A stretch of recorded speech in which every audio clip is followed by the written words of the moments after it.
How you guys doing this week? Thanks for tuning in again. Keto Paleo Q&A. Camera looks a little crooked there. I might have to just deal with that. There we go.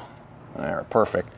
All right, thanks again for tuning in to Keto Paleo Q&A. Eat like you care about yourself. I'm getting a lot of good response with that little catchphrase there, believe it or not. Pretty obvious, but once you say it like that, it makes all the sense in the world. So I had a new friend write in this week, Jolena. She told me that she loves listening to the Periscope once a week, and just in case you guys forget, don't worry or miss, it's on my YouTube channel, just Jamie Caparoso. You'll be able to go to the playlist Keto Paleo Q&A, and everything will be on there. So look for that if you missed some, or if you want to let other people know about it, because I know Periscope only holds it for a few hours or 24 hours or something like that. So what she was asking about was a little bit about confusion about combining the two ideologies of paleo and keto and what exactly to eat.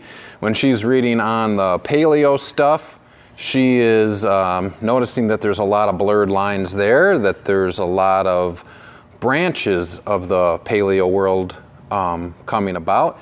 And it's true. I've actually wrote a blog post on it called The 50 Shades of Paleo. That kind of iterating that people are taking this diet and finding what works for them. That's fine. That's great. You can't say it's wrong or right. If it's working good for that person and they're seeing the health benefits and or performance benefits or weight loss or whatever the goal is, that it is what it is. So to answer that question, if you wanted to take a real hardcore paleo approach, you would be hunting and gathering everything, and of course that's probably not too reasonable or too doable in today's world. What you look for is anything that you would have been able to find in the wild, hunt and gather, so meat, fruits, vegetables, nuts, and seeds, and some of those things in limited amounts. Think about it next time you're walking through the park or through the woods, exactly what's available. A lot of that stuff is seasonable.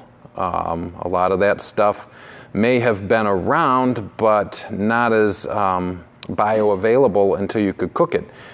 That's one of the things that seem to be forgotten quite often. Or, a good argument real quick off the time is honey. Okay, yeah, there was honey, but remember, we were wandering around buck naked and walking towards a beehive might not have been in our best interest at that point. So keep those things in mind, at how much those things might have been in our diet. One of the biggest offenders of the modern day diet is the huge carb load.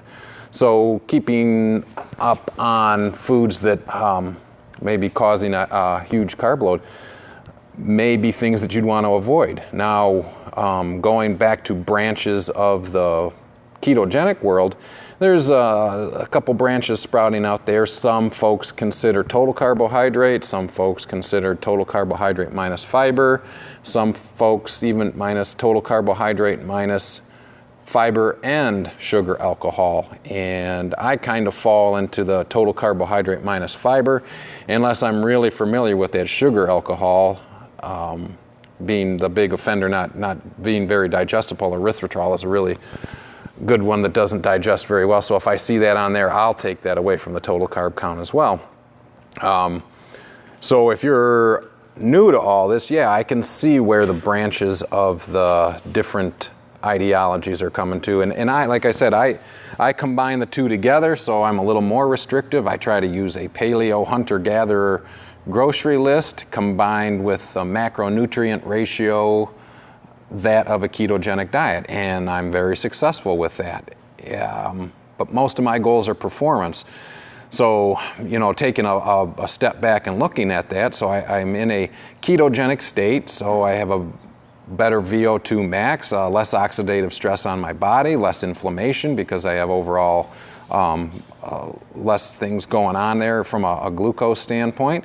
Then throw on top of it the paleo grocery list, so I don't have anti-nutrients, I don't have some of those inflammatory responses from dairy or problems with some of the associations with asthma or an insulin response.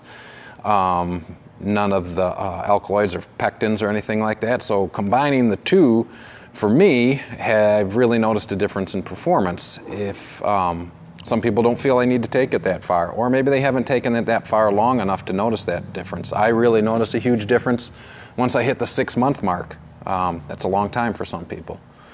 All right, well, thanks for writing in. That's all I got this week. Remember, keto-paleo.com. If you want to email me, jamie@keto-paleo.com, or message me or tweet out, or whatever's easiest for you. I'll find it. Message me on Facebook.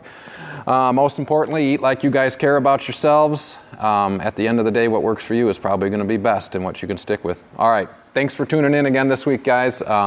Shoot those emails over, and I'll get to you next week. Bye.